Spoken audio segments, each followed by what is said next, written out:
जय शिला प्रभुपाद की जय। क्योंकि समय बहुत कम है और कथा बहुत ज़्यादा है, इसलिए हमें शुरू करेंगे। हरे कृष्ण। भवार्णव पड़े मोरा आकुल परान। भवार्णव पड़े मोरा आकुल परान। किसे कुल पावो तार न पाई संधान। किसे कुल पावो तार न पाई संधान। न आछे करम बल नाही ज्ञान बल।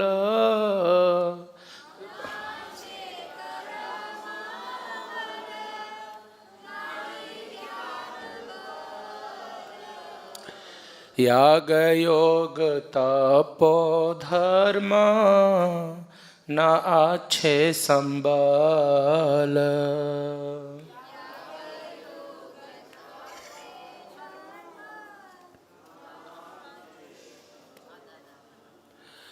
नितांत दुर्बल आमी न जानी सातार। नितांत दुर्बल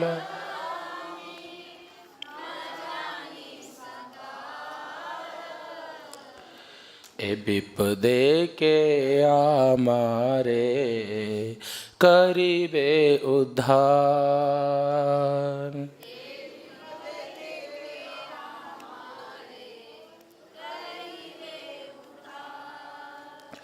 विषय कुंभीर ताहे भीषण दर्शन। विषय कुंभीर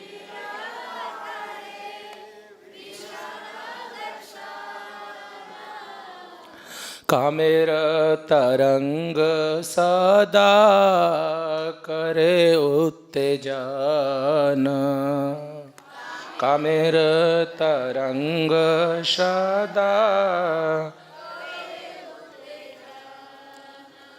प्राक्तन वायुर्वेग सहिते न पारी। प्राक्तन वायुर्वेग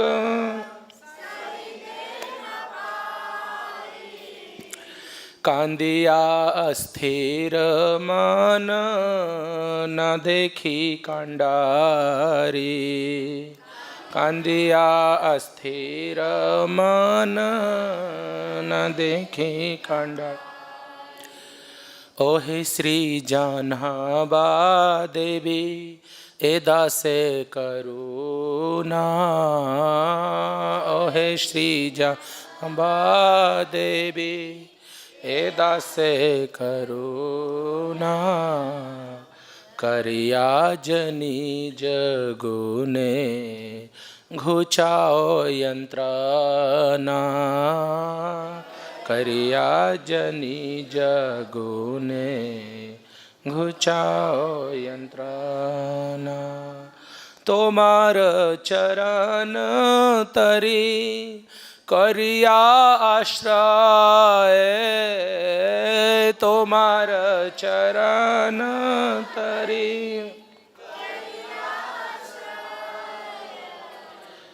भवार्णव पार हबे करे छी निश्चय। भवार्णव पार हबे करे छी निश्चय। तुमि नित्यानंद शक्ति कृष्ण भक्ति गुरु। तुमि नित्यानंद शक्ति कृष्ण भक्ति गुरु। एदा से करहो दान पद कल्पतरु। एदा से करहो दान पद कल्पतरु। कत कत मेरा करे छ उद्धार, कत कत मेरा करे छ उद्धार।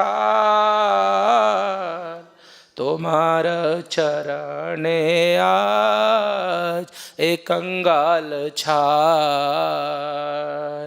तुम्हार चरणे आज एक कंगाल छार। हरे कृष्ण कृष्ण कृष्ण हरे हरे, हरे राम राम राम हरे हरे।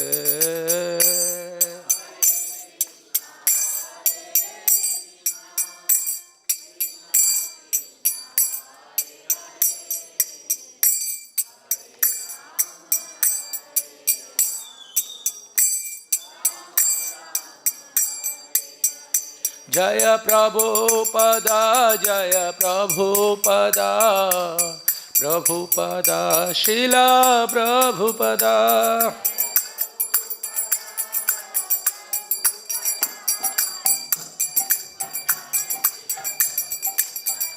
जय जय प्रभुपाद प्रभुपाद प्रभुपाद, जय जय प्रभुपाद।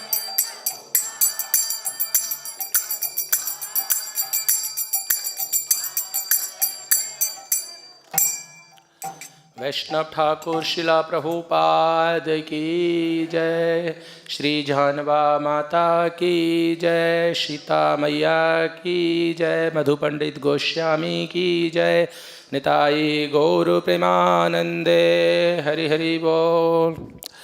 हरे कृष्णा। तो भक्तों से एक प्रार्थना है कि जो भक्त जप कर रहे हैं क्लास के समय में, तो हमारी उनसे विनम्र प्रार्थना है कि आप ऐसा मत कीजिए, या तो आप ठीक से क्लास सुनिए या ठीक से जप कीजिए।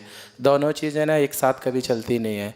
इसलिए क्षमा कीजिए, मुझे कहना पड़ता है, लेकिन आप लोग खुद इस चीज़ को समझ सकते हैं कि हम दोनों काम एक साथ नहीं कर सकते। वो एक दूसरे के प्रति थोड़ा सा अपराध सा ही हो जाता है, क्योंकि कथा के समय जप और जप के समय कथा दोनों एक साथ कभी बनते नहीं है।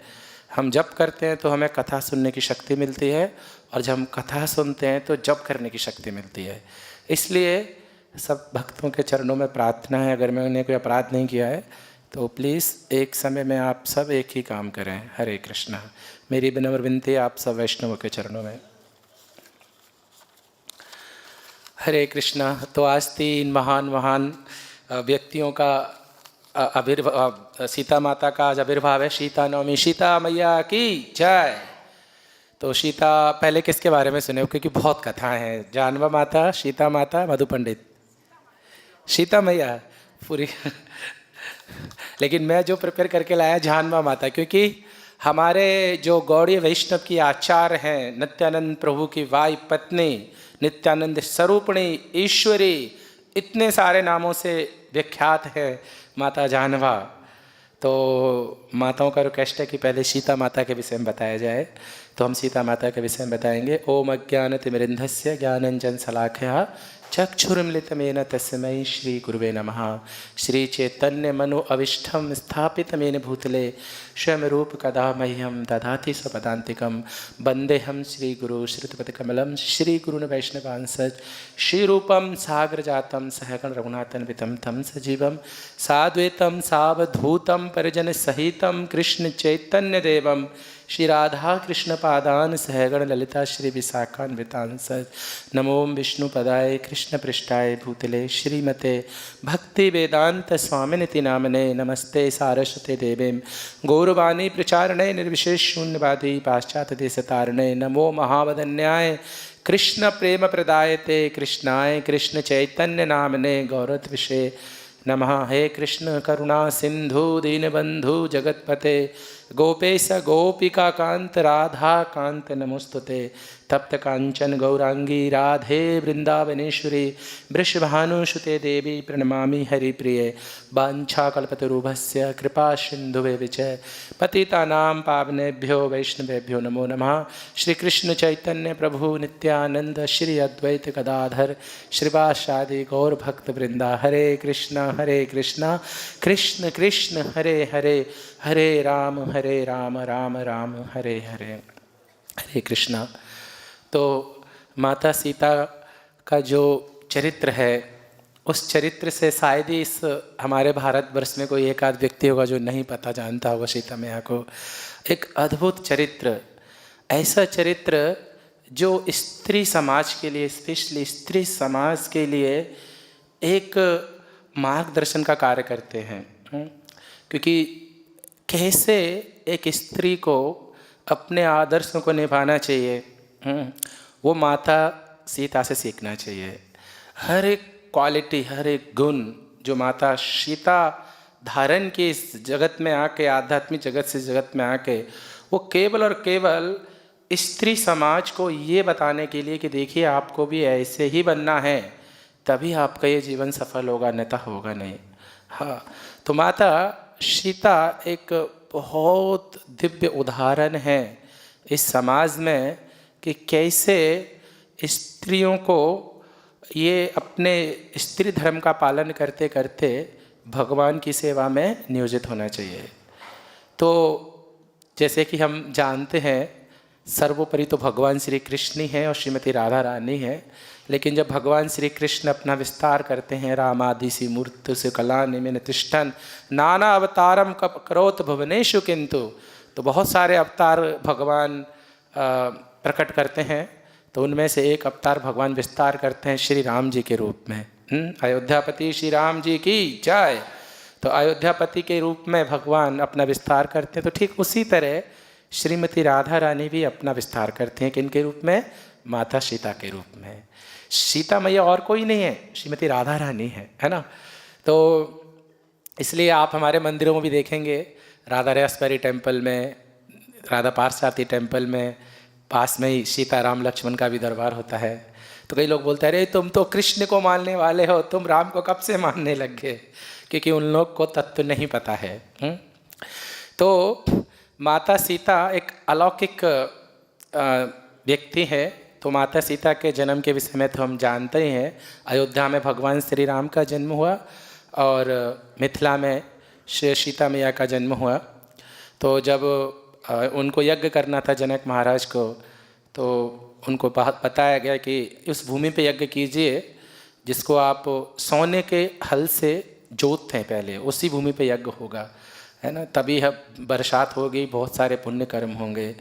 तो दशरथ महाराज, जनक महाराज जी स्वर्ण के हल से भूमि को जोत रहे थे। तो जब भूमि को जोत रहे थे तो अचानक जो शीत बोलते हैं, जो हल का जो नीचे का भाग होता है उसे शीत बोलते हैं, आप लोग गांव के लोग जानते होंगे। तो वो अटक गए एक जगह पे, वो निकल नहीं रहा था। जब निकला तो उसके नीचे से एक सोने का पिटारा निकला, सोने की पिटारी, सोने का डिब्बा ऐसे। और जब डिब्बा को खोला तो उसमें से एक सुंदर दिव्य कन्या की प्राप्ति हुई जनक महाराज को।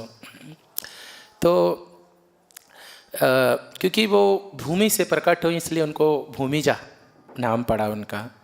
सीता क्योंकि शीत के अग्रभाग से वो जमीन खुदी, इसलिए शीत उनकी उत्पत्ति का कारण बना, इसलिए उनका नाम क्या पड़ा? सीता। और बेदेही मतलब विदेह राज में की कन्या थी, तो बेदेही नाम पड़ा उनका। जानकी जनक महाराज की पुत्री बनी, जानकी। राम प्रिया, भगवान राम की प्रिया हैं, इसलिए राम प्रिया। ऐसे आप अनेकों नाम देते रहिए सीता माता को, कम पड़ जाएंगी हमारी उपमा है, इतनी क्वालिटी है माता के अंदर। तो अब कितनी कथाएं सुनाएं, सीता माता की कथा है क्योंकि समय ही बहुत कम है। तो फिर भी हम बहुत महत्वपूर्ण कथा सुनाते हैं जो हम लोग के लिए बहुत उपयोगी हैं सुनने के लिए। तो माता सीता जब विवाह करके अपने घर में आए अयोध्या, माता सीता विवाह करके जब अपने घर में अयोध्या आई, तो माता ने इस तरह से अपना ड्रेसिंग किया था, इस तरह से उन्होंने वस्त्रों को पहना था कि उनका सर से लेके पैर तक एक भी अंग नहीं दिखाई दे रहा था। और इस दृश्य को जब माता कैकेयी ने देखा, है ना, तो कैकेयी माता ने क्या किया, उनका जो कनक भवन था, कैकेयी माता के पास ही कनक भवन था, आप रामायण पढ़िए, वही के दशरथ महाराज ने उनके लिए बनाया था वो कनक भवन। लेकिन माता सीता ने देखा कि मेरी जो पुत्र वधू है, बहू जो है, आई है जो, वो इतनी गुणों से मतलब दिव्य है, इतने सुंदर ढंग से वस्त्र पहने हैं। तो उन्होंने क्या किया, वो कनक भवन माता सीता को गिफ्ट कर दिया। उनको बोला कि आज से आप दोनों कनक भवन में रहेंगे। देखिए, ये है स्त्रियों का असली जो सौंदर्य है, वो है सभ्यता उनकी। अगर कोई स्त्री सभ्यता में नहीं रहती है तो वो स्त्री कहलाने के योग्य नहीं है। इसलिए श्रीला प्रभुपाद बारंबार इन बातों पे जोर देते हैं कि स्त्री समाज को सीता माता से शिक्षा लेनी चाहिए, हर एक चीज़ की, वस्त्र पहनने की, कर्तव्य पालन की, अनेक अनेक प्रकार की शिक्षाएं लेना चाहिए। तो मुझे एक चैतन्य चरितामृत से कथा याद आ रही है कि भगवान चैतन्य महाप्रभु जब पहुँचे, साउथ मथुरा में पहुँचे, रामेश्वरम के आसपास ही है वो, मदुरई जिसे कहते हैं, तो वहाँ पे एक ब्राह्मण ने उनको अपने घर में इनवाइट किया। और ब्राह्मण ने इनवाइट किया तो समय बहुत हो गया, अब महाप्रभु को भोजन करना था, भिक्षा करनी थी। लेकिन तो ब्राह्मण से पूछा, अरे आपने मुझे घर में इनवाइट किया लेकिन भोजन का तो कोई प्रबंध ही नहीं किया आपने। तो वो बोलते हैं कि देखो, राम जी के बड़े भक्त थे, बोलते हैं देखो, अभी लक्ष्मण जंगल में गया है ना, कंद मूल फल इकट्ठा करने के लिए। जब वो लेके आएंगे तब सीता मैया कुकिंग करेगी, तब आपको भोग मिलेगा, तब आपको प्रसाद की प्राप्ति होगी। तो फिर किसी ना किसी तरह से उन्होंने कुछ बनाया थोड़ा बहुत और भगवान को ऑफर किया, श्रीमन चैतन्य महाप्रभु को। तो भगवान बोले कि तुम्हारे दुख का कारण क्या है, तुम इतना विलाप क्यों कर रहे हो, क्यों इतना विलाप कर रहे हो। तो ब्राह्मण कहने लगे कि प्रभु, मेरे दुख का कारण एक ही है कि जब जब मैं सुनता हूँ कि दुष्ट रावण ने जगत जननी माँ सीता को अपने हाथ से छुआ, और ये मैं सुन के मैं धैर्य धारण नहीं कर पाता हूँ कि कैसे संभव है ये, मेरी जगत जननी माँ सीता को ये रावण दुष्ट कैसे टच कर सकता है। इसलिए मैं दुखी रहता हूँ, मैं प्रसाद ग्रहण नहीं करता हूँ। ये दुख का इतना बड़ा दुख है कि मैं अपना शरीर छोड़ दूंगा इसके कारण। क्योंकि जब जब मैं ये सुनता हूँ कि माता सीता का अपहरण किया रावण ने, तब महाप्रभु बोले कि नहीं नहीं, ये बात नहीं है, माता सीता का कभी अपहरण नहीं हुआ। तो भगवान उनको बताते हैं, चैतन्य महाप्रभु, कि देखिए वो जो सीता थी, जो ओरिजिनल सीता, जब उसने देखा कि रावण पंचवटी की तरफ आ रहा है, तो उन्होंने क्या किया, अपने आप को अग्निदेव के हवाले कर दिया। अग्निदेव वहाँ पे प्रकट हुए और माता को सुरक्षा प्रदान की। और एक नकली सीता, एक माया सीता प्रकट हुई, जो भौतिक शरीर माया सीता जिसे कहते हैं, और उस सीता का अपहरण किन्होंने किया, रावण ने किया। उस सीता को लेके वो लंका गए। तो बाद में तो कई लोग बोलते हैं ना, अरे भगवान राम देखो कैसे हैं, पत्नी की अग्नि परीक्षा लिया भगवान राम ने, है ना, लेकिन भगवान ने परीक्षा नहीं लिया, अपनी ओरिजिनल सीता को लिया। समझ रहे हैं। तो इस तरह से हमें शास्त्रों से पढ़ के तत्व को समझना चाहिए।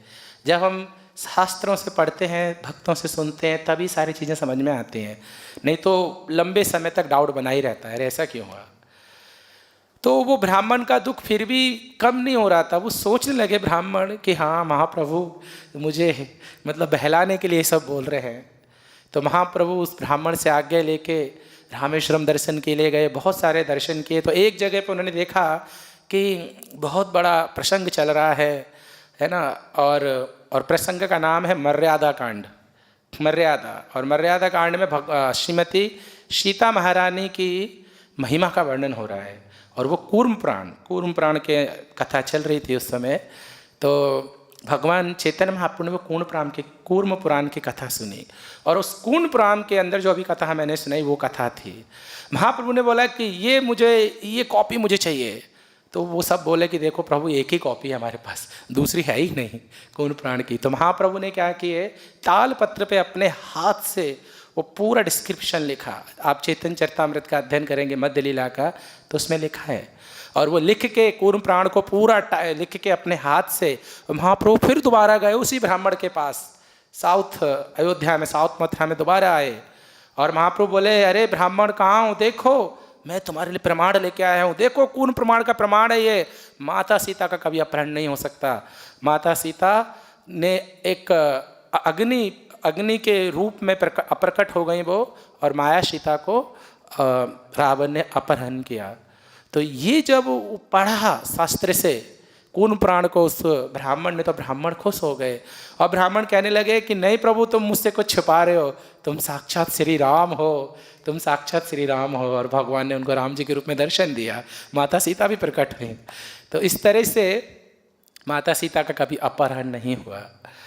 अभी एक और बात हम कहेंगे माता सीता के विषय में, कि माता ने वो जंगल में जो हिरण था उसको प्राप्त करने की इच्छा क्यों व्यक्त की। कई लोग टिप्पणी करते हैं कि नहीं, भगवान राम मांस खाते थे ना, इसलिए उसको लेके फिर काट पीट के खाते थे, ऐसे करके लोग टिप्पणी देते हैं बहुत सारे। तो इस तरह से लोग अपराध करते हैं भगवान के चरणों में, और उनका विनाश हो जाता है। भगवान पूरे ब्रह्मांड को खा सकते हैं, साथ में तुमको भी खा सकते हैं, कोई बड़ी बात नहीं है उनके लिए।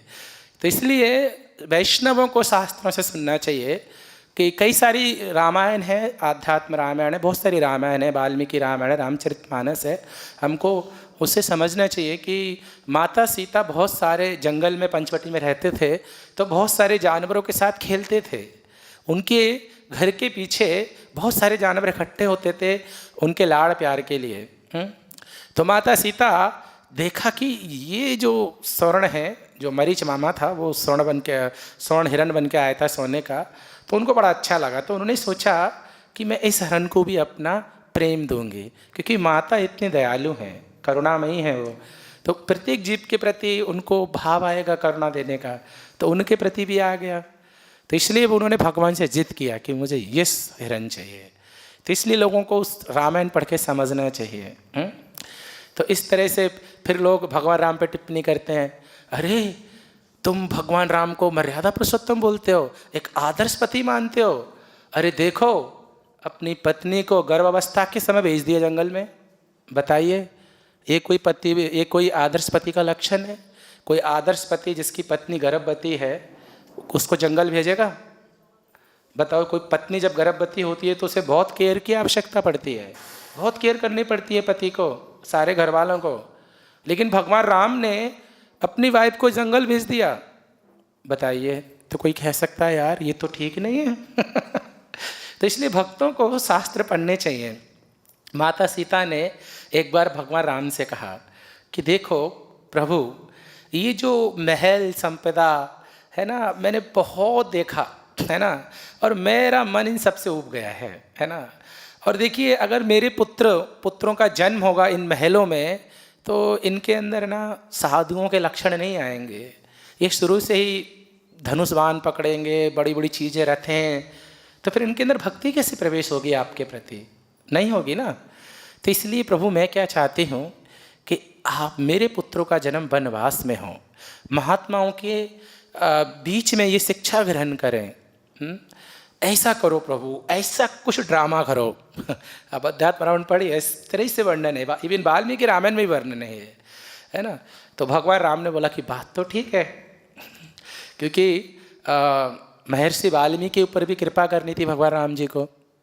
तो बोला बात तो ठीक है, तो ठीक है मैं ऐसा ही करता हूँ। तो वो भगवान ने क्या किया, भगवान राम भेष बना के घूमते थे अपने राज्य में कि कहीं कोई मुझसे दुखी तो नहीं है। तो हम लोग कथा आती है कि धोबी की, धोबी बोलता है कि अरे मैं वो राम नहीं हूँ, है ना। उसकी पत्नी कहीं कुछ एक रात के लिए बाहर चली गई थी, तो वो पत्नी जब लौट के आई तो उसे स्वीकार नहीं करता है वो धोबी, और भगवान पे कलंक लगाते हुए कहता है कि मैं वो राम नहीं हूँ जिसकी वाइफ 1 साल पूरा बाहर रही, फिर भी उसने उसको ग्रहण कर लिया। क्योंकि भगवान को तो बहाना चाहिए था सीता माता की इच्छा को पूरी करने का। भगवान केवल बहाना ढूंढते हैं। भगवान के लिए कुछ ऐसा इस संसार में है नहीं कि वो नहीं कर सकते। भगवान को बस एक छोटा सा बहाना चाहिए, उसमें ही सारी लीला कर देते हैं ठाकुर जी। तो उन्होंने जब सुना कि वो बोलता है कि मैं वो राम नहीं हूँ जिसने सीता को अपना लिया है ना, तो भगवान राम को बड़ा दुख हुआ और भगवान ने क्या किया, सीता माता को बोला कि अभी तुम जंगल में जाइए, है ना, मैं आपको स्वीकार नहीं कर सकता है। तो इस तरह से सीता माता जंगल में गई, महर्षि वाल्मीकि के आश्रम में गए और महर्षि वाल्मीकि की सेवा की। उनसे दोनों पुत्रों का जन्म हुआ। भगवान राम के दोनों पुत्र जन्म लिए सीता माता से, लव और कुश। और लव और कुश इतने सुंदर थे और ये पूरी कथा रामायण की बचपन में जब छोटे बालक थे तब से महर्षि वाल्मीकि उनको सुनाए, पूरी कथा सुनाए और पूरे 24,000 श्लोक उनको याद हो गए लव कुश को। और वो गाते थे गाँव में जा के, तो प्रसिद्ध हो गए बहुत। आगे की कथा तो सब ज्ञात ही है आप लोग को। और फिर बाद में माता सीता, जब माता सीता ने देखा कि मेरे पुत्र अभी दोनों बड़े हो गए हैं और मेरा समय हो गया है जाने का साकेत लोक में, तो माता सीता ने भी एक ड्रामा किया थोड़ा सा, है ना। तो इस तरह से वो भी भूमिजा हो गई, भूमि के अंदर दोबारा से अप्रकट हो गई अयोध्या में। तो इस तरह से माता सीता से हमें प्रार्थना करनी चाहिए कि हम माता सीता की कृपा के भाजन बने और भगवान की भक्ति में प्रगति करें। तो माता सीता का जो चरित्र है बहुत उपयुक्त है स्त्री समाज के लिए स्पेशली। तो माता सीता से उन सभी गुणों को अर्जन करना चाहिए।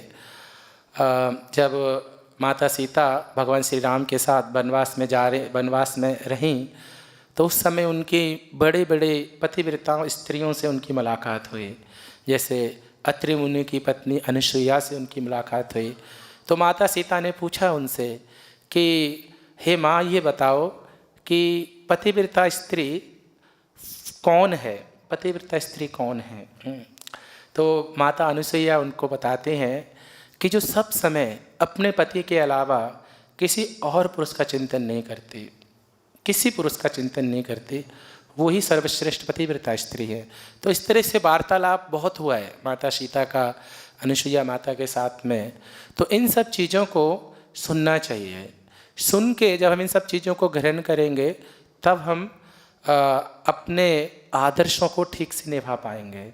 अन्यथा आज के इस युग में बहुत कठिन है आदर्शों को निभाना। हरे कृष्णा। सीता मैया की जय। अभी हम जितना समय बाकी है हम लोग जानवा माता के ऊपर सुनने का प्रयास करेंगे।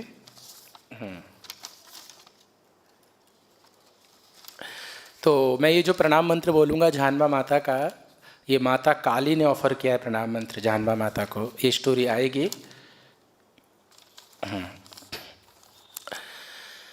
नित्यानंद प्रियां प्रेम भक्ति रत्न प्रदायनीं श्री जानवी ईश्वरीं वंदे तापत्रय निवारणीं। तो जो माता जानवा नित्यानंद महाप्रभु की प्रिया हैं, वो प्रेम भक्ति रत्न को प्रदान करने वाली हैं। इस संसार में बहुत सारे लोग कुछ ना कुछ प्रदान करते हैं लोगों को, धन इत्यादि, लेकिन माता जानवा क्या प्रदान करती हैं हमें? भक्ति रत्न, प्रेम भक्ति रत्न प्रदान करती हैं। श्री जाह्नवी ईश्वरीं वंदे, ऐसी जगत माता ईश्वरी, इनका एक उपाधि दी गई ईश्वरी की, इनको माता जानवा को हम प्रणाम करते हैं, उनकी वंदना करते हैं। तापत्रय निवारणीं, इस संसार में जो ताप हैं अधिभौतिक, अधिदैविक, अधिआत्मिक, तीनों प्रकार के तापोत्क्लेश इनकी कृपा से मिट जाते हैं। हम भक्ति क्यों नहीं कर पाते? क्योंकि ये ताप हमें बहुत परेशान करते हैं, लेकिन माता जानवा की कृपा से ये सारे प्रकार के क्लेश नष्ट हो जाते हैं। तो गौर गणदेश दीपिका में वर्णन आता है, श्री वारुणी रेवत वंश संभवे तस्य प्रिय वसुधा च जानवी श्री शूरदासस्य महात्मनः सुते ककुदमी रूपश्च सूर्य तेजसः। तो ऐसा वर्णन आता है कि गौर गणेश दीपिका में कि ये जो बलराम जी की दो जो पत्नी हैं बारुणी और रेवती, ये ही वसुधा और जाह्नवा माता के रूप में प्रकट हुई। इनके पिता का नाम है सूरदास सरखेला। माता जाह्नवा के पिता का नाम क्या है? ये ककुदमी के अवतार हैं। राजा ककुदमी जो अपनी पुत्री रेवती को लेकर कहाँ गए थे? ब्रह्मलोक लेके गए थे। तो ब्रह्मा जी ने बोला कि द्वापर युग में भगवान बलराम जी प्रकट होंगे, तुम अपनी लड़की की शादी उससे करा देना। तो ये कथा आप लोग को पता है श्रीमद् भागवतम की। तो वो ही ककुदमी राजा क्या बने? शूरदास सरखेला। शालीग्राम एक गांव है गौरमंडल के अंदर।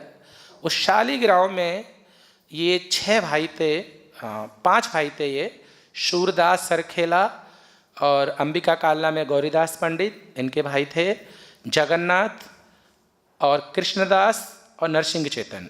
ये पांचों भाई जो थे महाप्रभु के बड़े भक्त थे। नित्यानंद प्रभु के भी बहुत बड़े भक्त थे पांचों। सदा इनके मुख में नित्यानंद और चैतन्य महाप्रभु का ही गुणगान होता था।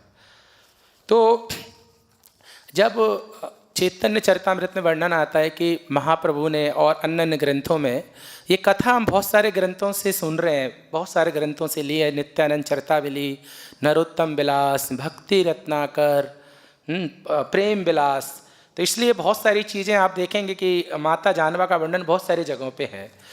तो भगवान चैतन्य महाप्रभु ने जब जगन्नाथपुरी में सारे भक्तगण कीर्तन कर रहे थे, तो उस कीर्तन के मध्य में जाके भगवान चैतन्य महाप्रभु ने नित्यानंद महाप्रभु को बोला, क्या बोला? उनको विवाह करने के लिए बोला नित्यानंद महाप्रभु को, तुम ही जाओ गौड़ देशे कर है संसार, तभी सब लोग के हईवे निस्तार। कि हे नित्यानंद प्रभु तुम क्या करो, तुम बंगाल जाओ और बंगाल में जाकर तुम विवाह करो, संसार करो मतलब विवाह करो। पुनः तो भगवान बोलते हैं, अरे प्रभु, नित्यानंद प्रभु बोले कि अरे मैं अगर विवाह कर लूँगा तो भाई आपके दर्शनों से वंचित हो जाऊँगा। गृहस्थ की जिम्मेदारी बहुत होती है भाई, खाली व्यक्ति कहीं भी चला जाता है, गृहस्थ नहीं जा सकता। तो बोले प्रभु मैं आपके दर्शन नहीं पा पाऊँगा, मुझे बहुत दुख होगा आपको देखे बिना। तब भगवान बोलते हैं, पुनः आमी आसी तोमार मंदिरे, तोमार घरे हवे आमार अवतार। भगवान बोलते हैं कि चिंता मत करो, मैं तुम्हारे घर आऊँगा और मैं स्वयं तुम्हारे पुत्र के रूप में अवतार लूँगा। भगवान चैतन्य महाप्रभु ने बोला। तो ये घटना जगन्नाथपुरी की है। तो नित्यानंद महाप्रभु ने जब भगवान की आज्ञा को श्रीधार्य किया और आ गए, वो बंगाल में प्रचार करने लगे। अब भगवान ने शादी के लिए बुलाए। तो अब भगवान तो अंतर्यामी है, भगवान को पता है कि मेरी दोनों शक्तियाँ वसुधा और जाह्नवा कहाँ जन्म लिए हैं? सालिग्राम क्षेत्र में। तो सालिग्राम गांव में गए और उनके साथ में उदाहरण दत्त ठाकुर भी थे और भी उनके पार्षदगण थे। तो जाके घर के सामने जाके बोलते हैं सूरदास पंडित को, ये कथा नित्यानंद चरितावली में है। बोलते हैं, ए सूरदास देखो तुम्हारी 2 लड़कियां हैं ना, है ना, एक तुम्हारी लड़कियां है ना, तो तुम क्या करो मुझसे विवाह कर दो डायरेक्ट। तो बाहर आए सूरदास, ये क्या बातें हो रही हैं, विवाह के लिए ये तो पुत्री मांग रहे हैं नित्यानंद प्रभु। तो सूरदास पंडित ने आके उनको प्रणाम किया, उनको चंदन लगाया, सब कुछ किया। तो उन्होंने थोड़ा सा मजाक किया नित्यानंद प्रभु के साथ में। बोलते हैं, प्रभु आप अवधूत हो और आपके पास तो कुछ भी नहीं है। देखो मैं एक पिता हूँ, है ना, और एक पिता जब भी अपनी पुत्री का विवाह करता है तो उसके पास कुछ तो होना चाहिए ना, तो मैं कैसे विवाह करूँ? तो नित्यानंद प्रभु समझ के क्या मेरे साथ विवाह नहीं करना चाहते, नित्यानंद प्रभु चले गए वहाँ से। जब नित्यानंद प्रभु चले गए और ये बात जब वसुधा को पता लगी कि मेरे प्रभु आए थे, वसुधा जो बारुणी की अवतार हैं और रेवती जो हैं वो अनंग मंजरी और जाह्नवा माता जो है अनंग मंजरी और रेवती की अवतार हैं। तो वसुधा को पता लगा कि मेरे प्रभु आए थे मुझे लेने के लिए, मुझे अपने साथ रखने के लिए, लेकिन मेरे पिताजी ने मना कर दिया। तो इस दुख को वो सहन नहीं कर पाई और उसने शरीर छोड़ दिया, वसुधा जी ने। और उनके शरीर में प्राण ही नहीं है। अब तो भाई उन्होंने वैद्य बुलाए सूरदास पंडित ने कि देखो मेरी पुत्री को क्या हुआ। तो बोला कि अब आप क्या करो, आप सीधा इसको शमशान ले जाओ और इसका दहा करो। तो वो समझ गए कि मैंने नित्यानंद प्रभु को अपनी पुत्री के लिए मना कर दिया, इसलिए गड़बड़ हो गया। तो उसी रात में उनको स्वप्न आया था कि उन्होंने स्वप्न देखा कि नित्यानंद प्रभु स्वयं बलराम के रूप में उनकी दोनों पुत्रियों के साथ में, एक साइड में जानवा है और एक साइड में वसुधा। तो वो समझ गए। तो बाद में उन्होंने सारे घर वालों को बोला, सारे पार्षदगणों को बोला कि नित्यानंद प्रभु जहाँ भी मिले उनको लेके आओ। तो नित्यानंद प्रभु आए और जब नित्यानंद महाप्रभु के शरीर की हवा वसुधा के शरीर को टच हुई तो वसुधा के शरीर में फिर से प्राण आ गए और वसुधा ने आंखें खोली और वसुधा ने देखा कि नित्यानंद महाप्रभु के शरीर की हवा है। तो वसुधा शर्मा गई वहाँ पे और वहाँ से उठ के भाग गई, कोई भी उसको देख नहीं पाया। तब महाप्रभु नित्यानंद महाप्रभु के चरणों में गिर पड़े सूरदास पंडित और बोलने लगे कि प्रभु सब कुछ आपका है, मेरी पुत्री आपकी है। और फिर विवाह का आरंभ हुआ। और बड़गाछी नाम का एक गांव है, वहाँ पे हरिहोड़ा जो राजा थे उनके पुत्र थे कृष्णदास, और ये कृष्णदास जो थे नित्यानंद महाप्रभु के बड़े भक्त थे। और उन्होंने डिक्लेयर किया कि देखो नित्यानंद महाप्रभु का तो कुछ भी है नहीं और पैसा भी नहीं उनके पास, तो विवाह का खर्चा कैसे उठाएंगे। तो उन्होंने बोला कि मैं सारे विवाह का खर्चा उठाऊंगा बड़गाछी, और विवाह जो होगा मेरे गाँव में ही होगा, दूसरे उनके गाँव में नहीं होगा। तो बड़गाछी गाँव में फिर नित्यानंद महाप्रभु का धूमधाम से वसुधा के साथ विवाह होगा। वसुधा बड़ी हैं तो उनके साथ विवाह हुआ। अभी हुआ क्या, तो जानवा माता उनको शर्विंग कर रही थी, दोनों वसुधा और नित्यानंद प्रभु एक सीट पे बैठे हैं और प्रसाद ग्रहण कर रहे हैं। तो जानवा माता शर्विंग कर रही है उनको। तो जानवा माता जब शर्विंग करती हैं तो वो एक हाथ से नहीं करती, ऐसा लगता है कि 10 हाथ से सर्विंग कर रही हैं, मतलब एक एक व्यक्ति को 10-10 लोगों का भोजन दे देती हैं। तो खिलाते जा रहे हैं और नित्यानंद प्रभु देख रहे हैं। तो नित्यानंद प्रभु ने क्या किया, जानवा का हाथ पकड़ लिया ऐसे करके और सूरदास पंडित को बोला, देखो सूरदास पंडित, तुमने मेरा विवाह वसुधा के साथ कराया और जानवा को मैंने दहेज में ले लिया। इस तरह से तो सूरदास पंडित ने जब देखा कि नित्यानंद महाप्रभु ने उनकी दूसरी पुत्री को भी एक्सेप्ट कर लिया तो उनके चरणों में गिर गए और बोलने लगे कि प्रभु मेरे घर की एक एक चीज़ आपकी है, ये दोनों बच्चियां आपकी ही पत्नियां हैं, इनको स्वीकार कर लिया आपने, मेरा जीवन धन्य हो गया। इस तरह से नित्यानंद प्रभु दोनों पत्नियों को लेके गए माता सची के पास। सची माता उस समय नवद्वीप में रहते थीं। तो माता सची ने दोनों पुत्रियों के समान उनको प्रेम किया, उनको चुंबन किया, बहुत कुछ, इतना वर्णन है और बहुत अच्छा लगा उनको। उसके बाद फिर वो श्रीवास ठाकुर से आशीर्वाद लेने गए, बहुत जगह भ्रमण किया, लेकिन उनके पास घर नहीं था। वो घूम रहे और कब तक घूमेंगे ऐसे, आज इसके घर कल उसके घर, कब तक घूमेंगे। तो कई लोग ने बोला कि प्रभु अभी घर बनाओ, आपने विवाह कर लिया, घर बनाइए, ऐसे कब तक घूमोगे आप। तो पर जहाँ पे भी जाते थे कोई घर नहीं दे रहा था उनको, बड़ा दिक्कत हो गया उनके लिए। तो फिर किसी ने बोला, जब वो खड़दा गांव में पहुँचे, कलकत्ता के पास में खड़दा नाम का जगह है, गौरमंडल में आप जब जाओगे तो देख सकते हो। तो खड़दा गांव में बोला किसी ने जाके कि देखो प्रभु, एक जमींदार है, उसके पास बहुत ज़मीन है, वो आपको घर दे सकता है, ज़मीन दे सकता है, आप घर बना लेना। और ये जमींदार मोमडन था, मुस्लिम था ये। अब नित्यानंद प्रभु उसके सामने गए। नित्यानंद प्रभु बोले कि देखो, पहले तो मैं अवधूत था, इधर उधर भटकता रहता था, अभी मैंने विवाह कर लिया है, मैं जिम्मेदार हो गया हूँ, इसलिए आप तो बहुत बड़े जमींदार हो, तो मुझे थोड़ा घर दे दो, थोड़ी ज़मीन दे दो, मैं झोपड़ी बना के अपनी पत्नियों के साथ में रहूँगा। वो जमींदार को बड़ा गुस्सा आया, क्योंकि मुसलमान था, उस समय सर्दी के दिन थे, तो लकड़ियों को जलाने के बाद जो राख बचती है ना, इतना सारा ढेरा था राख का। उसने क्या किया, वो जमींदार ने वो राख को उठाया, क्योंकि गंगा नदी के किनारे पे थे दोनों, नित्यानंद प्रभु और वो जमींदार और दोनों पत्नियाँ। तो राख को उठाया और बोला, तुम्हें ज़मीन चाहिए, तुम्हें ज़मीन चाहिए, तुम्हें ज़मीन चाहिए, ये लो। ये उठा के राख को गंगा में फेंक दिया, पूरा फेंक दिया ऐसे करके, इतनी सारी राख को। तो पूरे गंगा नदी में ना वो राख फैल गई चारों तरफ। बोला, ये तुम्हारी ज़मीन है, यही तुम्हारी ज़मीन है, यही तुम्हारी ज़मीन है। तो आश्चर्य हो गए सब लोग। उसी गंगा नदी से ज़मीन प्रकट हुई नित्यानंद महाप्रभु के लिए। सोचिए, वो ज़मीन वो जल के अंदर से प्रकट हुई, वो ज़मीन प्रकट हो गई। सब वो लोग आश्चर्य हो रहे। ये जो व्यक्ति था, जो वैष्णव नहीं था, इसने जब ये चमत्कार देखा कि भगवान के लिए नीचे से ज़मीन प्रकट हो गई जल के अंदर से, ये चन्नों में गिर गया, बोला मुझसे गलती हो गया। ठीक है, इस तरह से भगवान ने उस पर कृपा की और फिर भगवान ने अपना वहाँ पे गृहस्थी बनाया। आज भी जब आप जाओगे तो वो घर है नित्यानंद महाप्रभु का, बहुत सुंदर, वहाँ पे घर बनाया है नित्यानंद प्रभु ने, नित्यानंद बाटी हम लोग बोलते हैं उसको जाके। तो वहाँ पे नित्यानंद महाप्रभु दोनों माताओं के साथ दर्शन प्रदान कर रहे हैं। इसके बाद में जब भगवान चैतन्य महाप्रभु चले गए और अद्वैत आचार्य भी चले गए, तो भगवान नित्यानंद महाप्रभु भी अप्रकट हो गए। तो सारा जो कार्यभार था प्रचार का माता जानवा ने अपने ऊपर ले लिया। माता जानवा की कोई संतान नहीं हुई, वसुधा देवी की संतान नहीं। वसुधा देवी की कम से कम 8 संतानें हुई, जिसमें से 6 संतानों को अभिराम ठाकुर ने प्रणाम करके मार दिया। बचे 2 संतान, गंगा देवी और वीरचंद्र ठाकुर। वीरचंद्र ठाकुर जो हैं वो स्वयं भगवान क्षीरोद साई विष्णु के अवतार हैं। भगवान चैतन्य महाप्रभु ने कहा था ना कि मैं आपके घर में प्रकट होऊंगा, तो भगवान चैतन्य महाप्रभु वीरचंद्र गोस्वामी क्षीरोद साई विष्णु प्रकट हो गए नित्यानंद महाप्रभु के पुत्र के रूप में।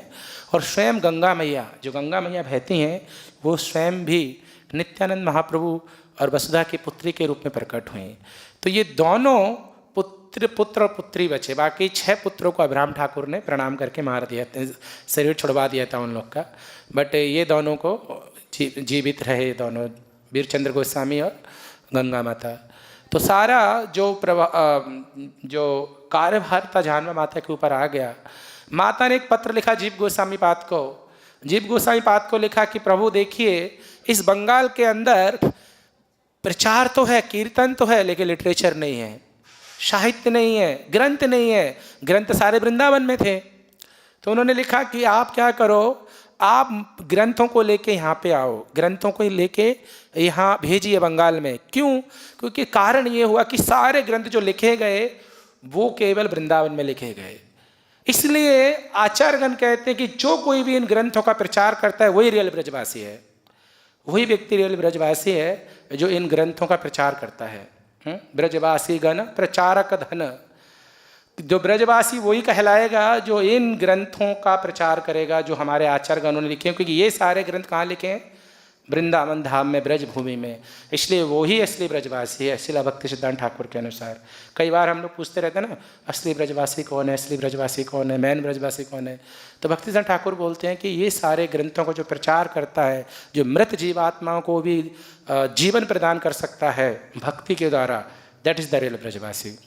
तो जीव गोस्वामी ने देखा कि सारे जो ग्रंथ हैं वो पांडुलिपि के रूप में, मतलब उनके कोई दूसरा कॉपी नहीं है। पांडुलिपि समझते हैं आप?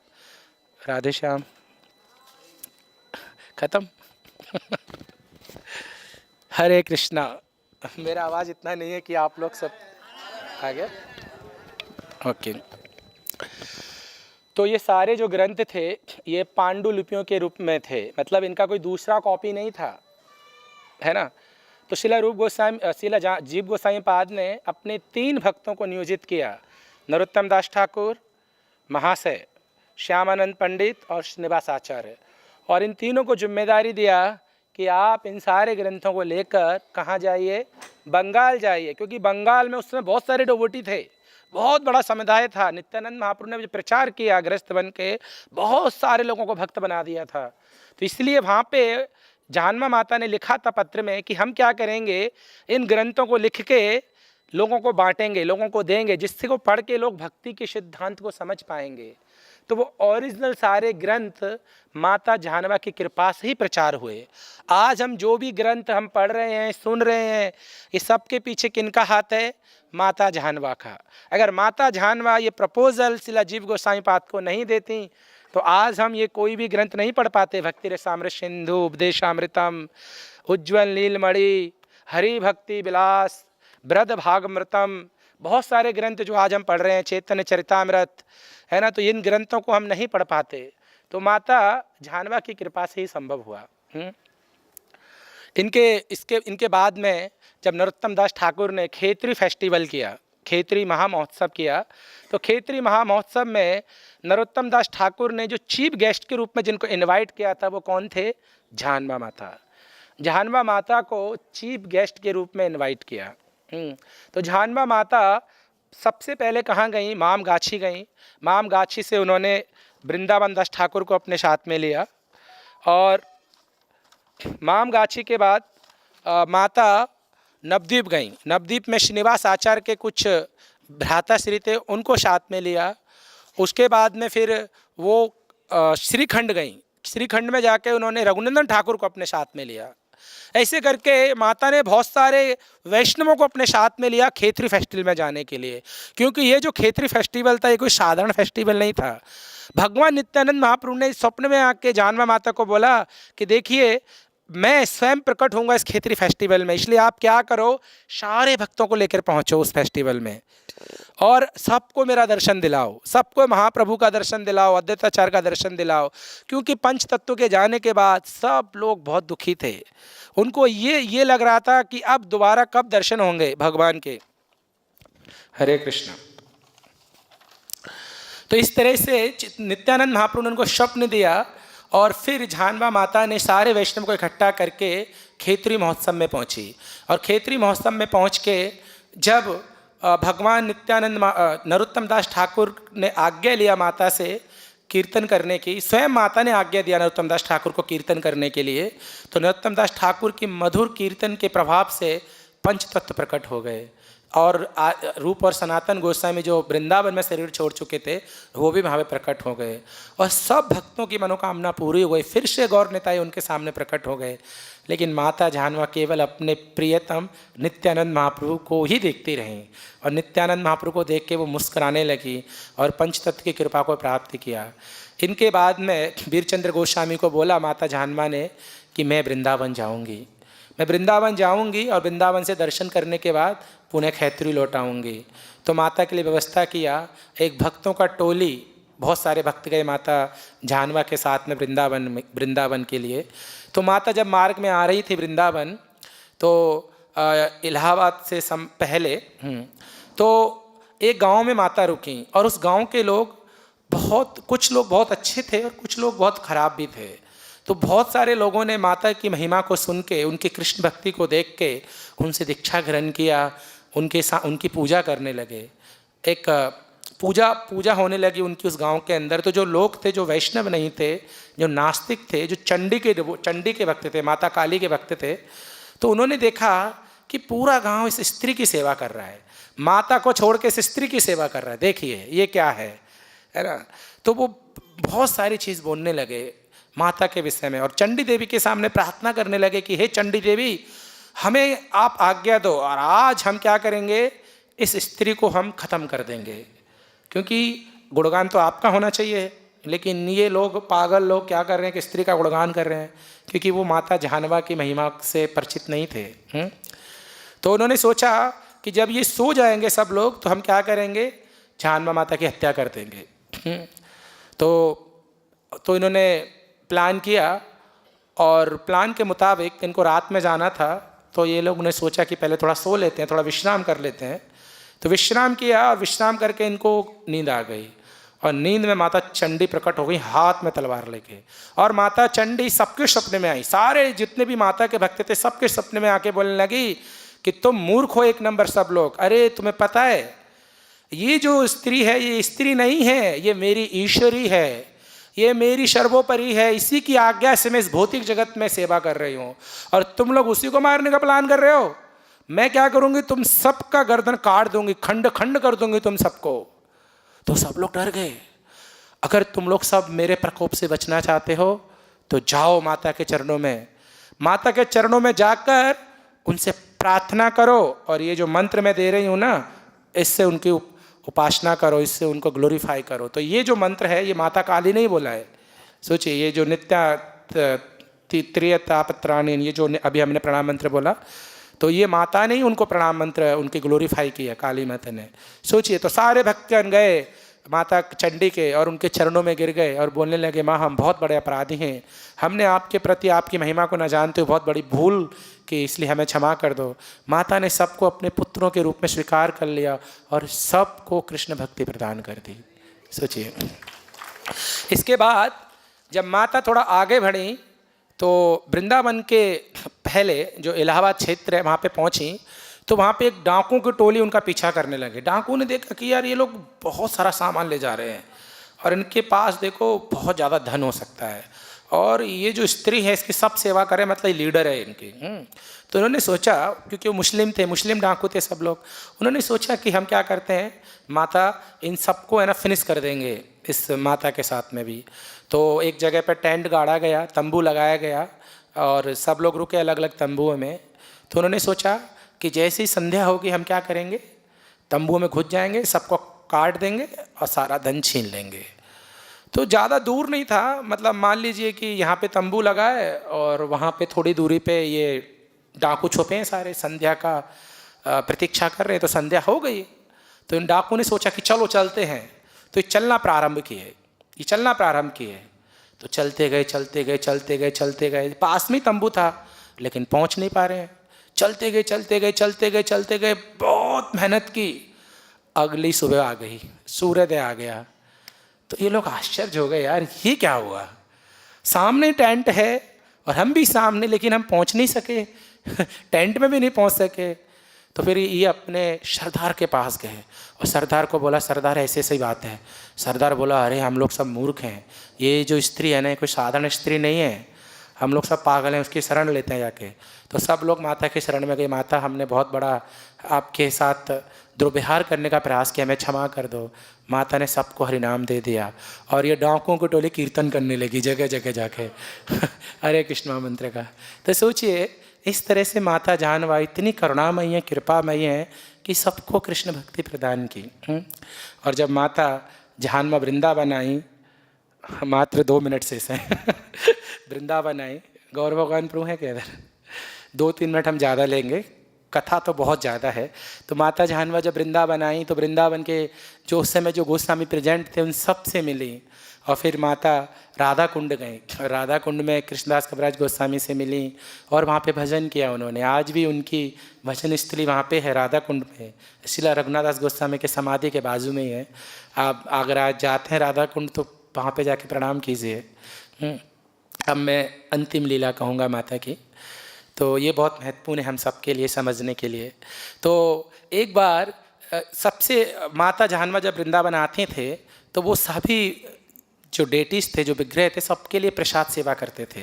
खेतरी महोत्सव में भी उन्होंने प्रसाद सेवा किया था सारे विग्रहों के लिए। तो वृंदावन में भी जो 6-7 विग्रह थे गोस्वामियों के, उन सब के लिए माता कुकिंग करते थे। और उन सब में भी ज़्यादा जो माता को प्रिय विग्रह था वो कौन थे, गोपीनाथ जी। गोपीनाथ जी को बहुत प्रेम करते थे। तो गोपीनाथ जी के बगल में जो राधा रानी थी वो छोटे थे, है ना। तो गोपीनाथ जी, तो उनके मन में आया कि ये राधा रानी गोपीनाथ की साइज की नहीं है ना। गोपीनाथ बहुत बड़े थे, आप जयपुर गए होंगे देखे होंगे, और राधा रानी छोटी सी है। तो उन्होंने सोचा कि मैं क्या करूँगी, गोपीनाथ के लिए बड़ी राधा रानी लाऊंगी ऐसे करके। तो फिर वो सोचे, अरे मुझे क्या पड़ा, राधा रानी उनकी है, मैं अपराध तो नहीं कर रही कि गोपीनाथ के प्रति। तो सो गई माता। तो फिर श्याम सुंदर सपने में आके बोलते, अरे अनंग मंजरी तुम सही थी, तुम सही सोच रही थी, ये राधा रानी का साइज है ना छोटा है, मुझे जमता नहीं इनके साथ में तुम क्या करो, बड़ी राधा रानी, जब बंगाल तुम जाओगी ना बड़ी राधा रानी बनाओ जाके। तो माता बंगाल वापस गई और जब बंगाल वापस गई तो माता फिर खेतरी गई। खेतरी जाने के बाद फिर माता अपने पति के घर गई, एक चक्रा गांव। कभी अपने पति के घर नहीं गई थी वो, शादी के बाद पहली बार पति के घर में गई वो। और वहाँ पे कोई भी नहीं था, पूरा गांव जर्जर हो गया था। ये बहुत बड़ी कथा है, दुख भरी कथा है। माता बहुत विलाप की। फिर माता नवद्वीप में गई, नवद्वीप में सची माता चली गई, शरीर छोड़ दिए। तो फिर वहाँ पे बहुत क्रंदन किया माता ने। और फिर अंबिका कालना गई अपने चाचा जी से मिलने के लिए। जब चाचा जी भी चले गए तो बहुत भक्त लोग रोए माता जानवा के साथ में। और उसके बाद में फिर उन्होंने अपने एक शिष्य को कहा कि देखो गोपीनाथ जी के लिए राधा रानी बनानी है। तो गोपीनाथ जी के लिए फिर एक राधा रानी बनाएंगे। तो फिर माता एक बार जब वृंदावन आई तब क्या हुआ, भगवान गोपीनाथ कहने लगे जानवा माता को, अरे अनंग मंजरी बहुत हो गई लीला, बहुत हो गया प्रचार, अब आ जाओ मेरे पास आ जाओ आप। तो बोलते हैं, अरे प्रभु अभी और प्रचार करना है, मैं तो नित्यानंद महाप्रभु की शक्ति हूँ तो मुझे तो प्रचार करना है। अनंग मंजरी जो है आध्यात्मिक जगत में बलराम जी का ही एक स्वरूप है। बलराम जी जो हैं 5 स्वरूप में, 5 रसों में भगवान की सेवा करते हैं। शांत रस में भी करते हैं भगवान की सेवा, उनके अलंकार इत्यादि बन के, ठीक है। और भगवान दास रस में भगवान के सेवक के रूप में सेवा करते हैं। और वात्सल रस में एक पिता के समान, त्राही माम कृष्ण पूर्वजा, है ना, पूर्वज, कृष्ण के पूर्वज के रूप में, पिता के रूप में सेवा करते हैं बलराम जी, ठीक है। और सखा के रूप में तो है ही, सेवा करते हैं। और माधुर रस में भी सेवा करते हैं। किसके रूप में? अनंग मंजरी के रूप में, वही जानवा माता के रूप में। तो भगवान बोलते हैं कि अरे आ जाओ आप, अभी अभी है ना, हो गया। तो एक दिन भगवान श्याम सुंदर को विरह सहन नहीं हुआ, और भगवान श्याम सुंदर ने क्या किया, माता जानवा को खींच लिया अपनी तरफ। माता जब गोपीनाथ मंदिर का दर्शन करने गई तो किसी भी शिष्य को साथ में नहीं ले गई उस दिन, और फिर अंदर से बाहर आए ही नहीं। तो भगवान ने क्या किया, उनको अपने अंदर ही प्रवेश दे दिया। ऐसा ये घटना जानवा माता का कोई शरीर ऐसे छूटा नहीं, वो सीधा सीधा गोपीनाथ के अंदर ही प्रवेश कर गए। कुछ भक्तगण कहते हैं कि छोटी राधा रानी थी, उसके अंदर प्रवेश कर गई। तो जब उस विग्रह को, जो विग्रह राधा रानी का लाया गया विग्रह, तो जब उस विग्रह की प्रतिष्ठा हुई तो वो विग्रह राधा रानी जैसा तो दिखता ही नहीं था। वो किसके जैसा दिखता है? अनंग मंजरी के जैसा, जानवा माता, सेम हुबहू जानवा माता के जैसा। तो सब लोग को आश्चर्य हुआ कि ये जो विग्रह है, ये राधा रानी तो लग ही नहीं रही, ये तो पूरा जानवा माता लग रहा है, अनंग मंजरी लग रहे हैं। तो भक्तों ने क्या किया, उस विग्रह को भगवान के बाम भाग में, मतलब राधा रानी, छोटी राधा रानी थी, उसको उठा के दाएं भाग कर दिया राधा रानी को, और अनंग मंजरी को भगवान गोपीनाथ के बाम भाग में रखा। आज भी आप दर्शन करोगे, चाहे आप वृंदावन में दर्शन करो, तो बाम भाग में अनंग मंजरी है। आज बड़ा अभिषेक होगा गोपीनाथ मंदिर में, आप लोग 10 बजे से जा सकते हैं दर्शन करने के लिए। अनंग मंजरी का अभिषेकम होगा। तो सेम दर्शन हर एक गोपीनाथ मंदिर में आपको मिलेगा। गोपीनाथ जी पहले यहाँ वृंदावन में थे, वृंदावन से राधा कुंड गए, तो राधा कुंड में भी आप दर्शन करेंगे गोपीनाथ जी के, तो अनंग मंजरी बाम भाग में है। वहाँ से कामेवन गए, आप कामेवन जाओगे गोपीनाथ का दर्शन करने, तब भी अनंग मंजरी बाम भाग में है। और जयपुर जो ओरिजिनल जो विग्रह माता जानवा ने बनाया था गोपीनाथ जी के लिए, वो विग्रह कहाँ पे है? जयपुर में है। तो वहाँ पे भी आप दर्शन करेंगे तो अनंग मंजरी उन्हीं के पास में है। 9:04 हो गया, 2 मिनट और। मधु पंडित गोस्वामी जी का भी आज त्रोभाव दिवस है। मधु पंडित गोस्वामी जी ने गोपीनाथ को प्रकट किया था। ज़्यादा वर्णन नहीं उनके विषय में, लेकिन भक्ति रत्नाकर में थोड़ा वर्णन है। मधु पंडित गोस्वामी क्रंदन करते रहते थे, प्रभु मुझे कब आपका दर्शन मिलेगा। और तब एक वृंदावन में बाढ़ आ गई थी, और जो पेड़ था बंसी बट, वो बह गया उसमें। तो विष्णु, तो फिर एक टहनी को ला के उन्होंने उस पेड़ को रखा मधु पंडित गोस्वामी ने, और भगवान उसी के अंदर से प्रकट हो गए मधु पंडित के सामने। मधु पंडित गोस्वामी ने भगवान के त्रिभंग ललित स्वरूप का दर्शन किया, और भगवान को बोला कि प्रभु आप सारे जगत को दर्शन दीजिए। और भगवान फिर विग्रह स्वरूप में प्रकट हो गए। तो गोपीनाथ जो जयपुर में हैं, वो किनके विग्रह हैं? मधु पंडित गोस्वामी के विग्रह हैं। और वहाँ पे आप देखेंगे मधु पंडित गोस्वामी का जो कोट है, तुलसी का कोट, आप लोग दर्शन किए होंगे, पूरा तुलसी का कोट पहन के वो जप करते थे। वो कोट आज भी वहाँ पे दृश्यमान है। तो इसलिए मधु पंडित गोस्वामी की समाधि भी राधा गोपीनाथ मंदिर में ही है, पास में ही है, बाहर जाए हुए। उधर से जब घुसोगे तो बीच में पड़ेगी, और बहुत सुंदर समाधि है। तो आप लोग आज इन सब चीज़ों के दर्शन करेंगे जाके गोपीनाथ मंदिर में। अनंग मंजरी का अभिषेक कर सकते हैं जाके, और अपने घर में भी अभिषेक कर सकते हैं। ज़्यादा नाम जप कर सकते हैं, 1 लाख नाम ले सकते हैं आज के दिन, क्योंकि माता जानवा की कृपा के बगैर हम भक्ति में प्रगति नहीं कर सकते। श्री जानवा पाद पद्म करिया स्मरण, नाम कृष्णदास कहे नाम संकीर्तन। भक्ति विनोद ठाकुर सारे आचार्यों ने केवल माता जानवा की ही वंदना की है भक्ति में आगे बढ़ने के लिए। इसलिए हम सब वैष्णवगण जो भी हैं प्रभुपाद की संस्था में, हम सब लोग प्रार्थना करेंगे माता जानवा से आज के दिन कि हमें कृपा करें, और हम उस कृपा के कारण बल पे हम भगवान को प्राप्त कर पाएँ। श्रीमती जानवा माता की जय, मधु पंडित गोस्वामी की जय, सीता मैया की जय, निताई गौर प्रेमानंदे, हरि हरि बोल। हरे कृष्णा।